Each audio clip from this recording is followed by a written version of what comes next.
नहमदुहु व नसल्ली अला रसूलिहिल करीम अम्मा बाद फ़क़द क़ाल अल्लाहु तआला फ़िल क़ुरआनिल अज़ीम वल फ़ुरक़ानिल मजीद अऊज़ु बिल्लाहि मिनश शैतानिर रजीम बिस्मिल्लाहिर रहमानिर रहीम क़द अफ़लह मन ज़क्काहा व क़द ख़ाब मन दस्साहा सदक़ल्लाहुल अलीम व क़ाल नबीना सल्लल्लाहु अलैहि वसल्लम मन साम रमज़ान ईमानन व इह्तिसाबन गुफ़िर लहु मा तक़द्दम मिन ज़ंबिही அவ கமா क़ால அலைஹி ஸலாத்து வஸலாம். அளவற்ற அருளாளனும் நிகரற்ற அன்பு குறித்தவனுமாகிய சர்வ வல்லமை பொருந்திய அல்லாஹ் தாலாவை போற்றி புகழ்ந்தவனாக அவனது தூதர் நம் தலைவர் எம்பிரான் முஹம்மது நபி ஸல்லல்லாஹு அலைஹி வஸல்லம் அன்னவர் மீதும் அன்னவர்களின் புனித குடும்பத்தார் அனைவர் மீதும் அன்னவர்களை பின்பற்றிய உத்தம சஹாபாக்கள், தாபீன்கள், தபஅ தாபீன்கள், நம்மவர்கள் அனைவர்கள் மீதும் இறைவனின் ஸலவாத்தும் ஸலாமும் என்றென்றும் நின்று நிலவட்டுமாக என்று இந்த நல்ல நேரத்திலே வேண்டியவனாக இந்த உரையை துவங்குகின்றேன். கண்ணியத்திற்குரிய அல்லாஹ் தஆலாவின் நல்லடியார்களே, நம்மை ரமலான் மாதம் எதிர்நோக்கி இருக்கின்றது, நம்மை வந்து அடைந்திருக்கின்றது, நாம் அதை அடைந்திருக்கின்றோம். இந்த நேரத்திலே ரமலான் நோன்பை பற்றிய சில தகவல்களை தங்களுக்கு மத்தியிலே பகிர்ந்து கொள்ள ஞாபகப்படுத்த ஆசைப்படுகின்றேன். மனிதனுக்கு மிகப்பெரிய விரோதி யார் என்று சொன்னால் ஷைத்தானாக இருக்கின்றான். இது எல்லோருக்குமே தெரிந்த விஷயம்தான். ஷைத்தானுடைய ஆதிக்கம் எப்பொழுது ஆரம்பமானது என்பதை அல்லாஹ் தஆலா குர்ஆன் ஷரீஃபிலே சொல்லி காட்டும் பொழுது வைது குல்நாரில் மலாயிகத்தி இஸ்ஜுது லி ஆதம ஃபஸஜது இல்லா இப்லீஸ் என்பதாக சொல்கின்றார்.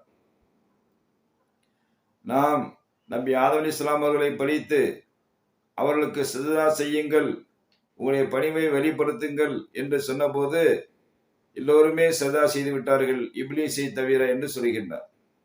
அப்படி என்றால் இப்லீஸுடைய முதல் தொடக்கமே அல்லாஹ் தஆலா யாரை மரியாதை செய்யும்படி சொல்லியிருக்கின்றானோ, யாரை கண்ணியப்படுத்தும்படி சொல்லியிருக்கின்றானோ, யாருக்கு பணிவை வெளிப்படுத்த வேண்டும் என்று சொல்லியிருக்கின்றானோ அவர்களை பணியாமல் இருப்பதுதான் ஷைத்தானுடைய முதல் எதிர்ப்பாக இருந்திருக்கின்றது.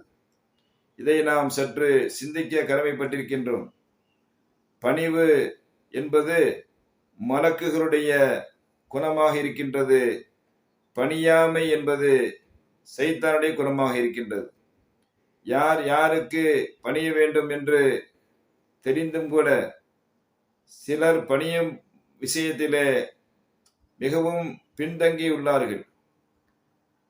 ஒரு தாய் தந்தையருக்கு பிள்ளை பணிய வேண்டும், ஆனால் பிள்ளை நினைக்கின்றார், மகன் நினைக்கின்றார், எனது பேச்சைத்தான் தாய் தகப்பன் கேட்க வேண்டும் என்பதாக.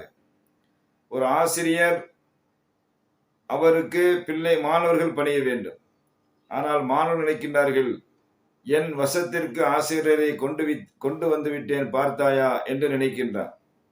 இப்படி நிர்வாகத்திற்கு கீழே உள்ளவர்கள் பணிய வேண்டும், நிர்வாகத்தை நாம் ஆள வேண்டும் என்று ஆசைப்படக்கூடாது. அவர்களிடத்திலே நாம் பணிவை தெரிவிக்க வேண்டும், பணிந்து நடக்க வேண்டும். இப்படி பணிவு என்பது ஒவ்வொரு தனி மனிதனுக்கும் அவன் சம்பந்தப்பட்ட விஷயத்திலே அமைந்திருக்கின்றது. அந்த பணிவுதான் வாழ்க்கையுடைய முதல் படியாக இருக்கின்றது. ஆகையினால்தான் அல்லாஹ் தஆலா முதல் கட்டளையாக பணிவை நமக்கு சொல்லித் தருகின்றான். இது அந்த திருமறை வசனத்திலே நாம் படித்துக் கொண்ட முதல் பாடம். இரண்டாவது பாடம் என்னவென்று சொன்னால், அந்த பணிவுக்கு எதிர்ப்பு தெரிவித்த ஷைத்தான் இருக்கின்றானே, அவன் இறைவனை பார்த்து பேசினானே, ஹலக்தனி மின் நாரின் வ ஹலக்தஹு மின் தீன் என்பதாக சொன்னானே. அதாவது நெருப்பு என்பது மண்ணுக்கு பணியாது, நான் நெருப்பால் படைக்கப்பட்டவன் என்று சொன்னானே. அந்த பெருமை இருக்கின்றதே, அந்த பெருமைதான் இறைவனுக்கு முதல் எதிர்ப்பை தெரிவிக்கின்ற ஒரு முதல் விஷயமாக இருக்கின்றது. அப்படி என்று சொன்னால் பணிவு எந்த அளவிற்கு மனிதனுக்கு முக்கியமோ அந்த அளவிற்கு பெருமையை தவிர்த்து கொள்ள வேண்டும். அந்த பெருமைதான் மனிதனுடைய வாழ்க்கையை நாசப்படுத்துகின்ற ஒரு விஷயமாக அமைந்து விடுகின்றது. பெருமை இருக்கும் பொழுது அது எந்த நிலையிலே இருந்தாலும் அது மனிதனை தாழ்த்தி விடுகின்றது. அந்த அடிப்படையிலே பெருமை இருக்கக்கூடாது என்பதற்கு எடுத்துக்காட்டாக இப்லீஸ் இருக்கின்றான். பணிவு வேண்டும் என்பதற்கு எடுத்துக்காட்டாக மலக்குகள் இருக்கின்றார்கள். இந்த பெருமை இருக்கக்கூடாது என்பது இந்த திருமணேஸ்வரத்திலே நாம் படித்துக் கொள்கின்ற இரண்டாவது பாடம். பெருமை என்பது இப்லீஸுடைய குணம். அதை விட்டு அல்லாஹ் தஆலா நம் அனைவரையும் காப்பாற்ற வேண்டும். அடுத்தபடியாக இந்த திருமணேஸ்வரத்திலே நமக்கு இன்னொரு முக்கியமான பாடம் இருக்கின்றது. அதைத்தான் நான் தங்களுக்கு மத்தியிலே ஞாபகப்படுத்த ஆசைப்படுகின்றேன். என்னவென்று சொன்னால், மனிதன் நினைக்கின்றான், எல்லா மனிதர்களும் நினைக்கின்றார்கள், இப்லீஸ் இறைவனுடைய கட்டளையை மீறிவிட்டான், ஆயினால் அவன் அந்த இப்லீஸை தூக்கி எறிந்து விட்டான், லஅனத் செய்து விட்டான் என்பதாக. இந்த சரித்திரத்துடைய உள்ளே நாம் சற்று இறங்கி சிந்திப்பதற்கு கடமைப்பட்டிருக்கின்றோம். என்னவென்று சொன்னால், நாம் ஒரு மனிதன் தவறு செய்கின்றான் என்று சொன்னால் அந்த தவறை செய்வதற்கு தூண்டக்கூடியவன் சைத்தான், இப்லீஸ். அப்படி இருக்கும் பொழுது அந்த இப்லீஸை தீங்கு செய்யும்படி தூண்டியது எது என்பதைத்தான் இந்த திருமறைத்திலே நாம் அடுத்து சிந்தனை செய்ய கடமைப்பட்டிருக்கின்றோம்.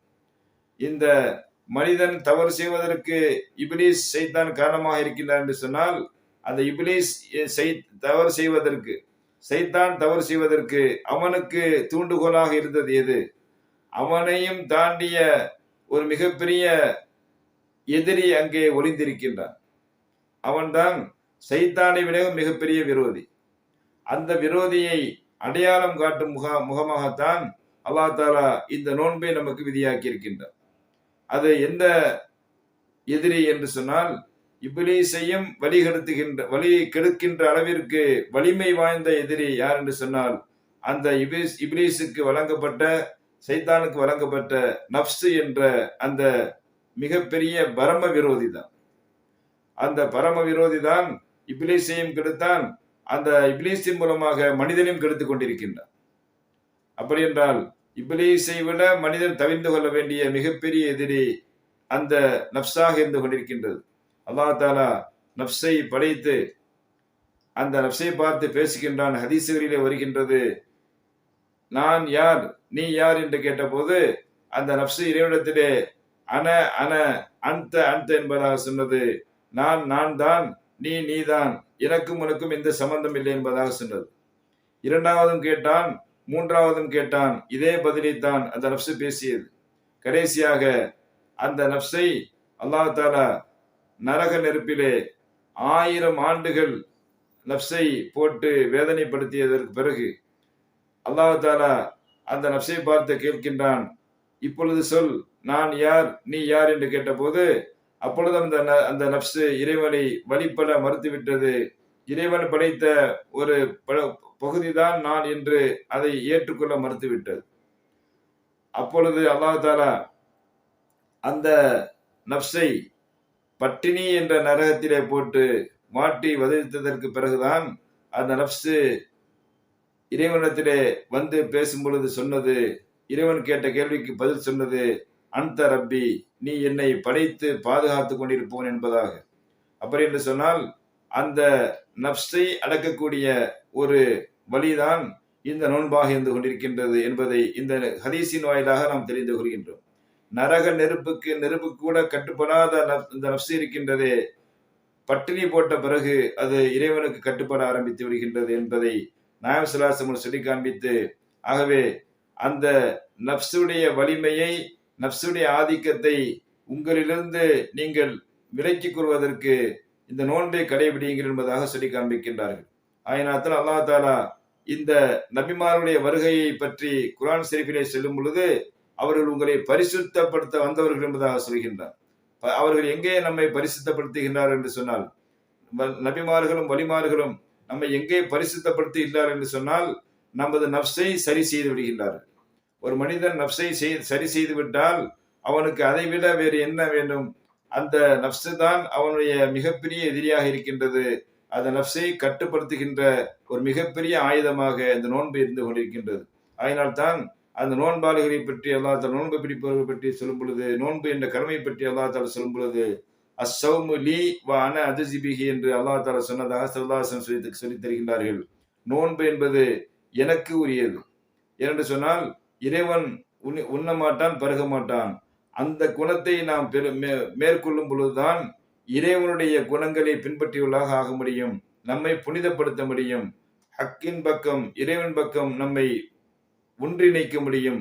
அந்த அடிப்படையிலே நோன்பை கடைபிடிக்கக்கூடிய நற்பாக்கியத்தை அல்லாஹ் தஆலா நம் அனைவருக்கும், நமது குடும்பத்தினர் அனைவருக்கும், சமுதாயம் அனைவருக்கும் அல்லாஹ் தஆலா தந்தருள்வானாக. அதை உணர்ந்த பாக்கியத்தை தந்தருள்வானாக. வாஹிர் அல்ஹம்துலில்லாஹி ரப்பில் ஆலமீன். அஸ்ஸலாமு அலைக்கும் வரஹ்மத்துல்லாஹி தஆலா வபரகாத்துஹு.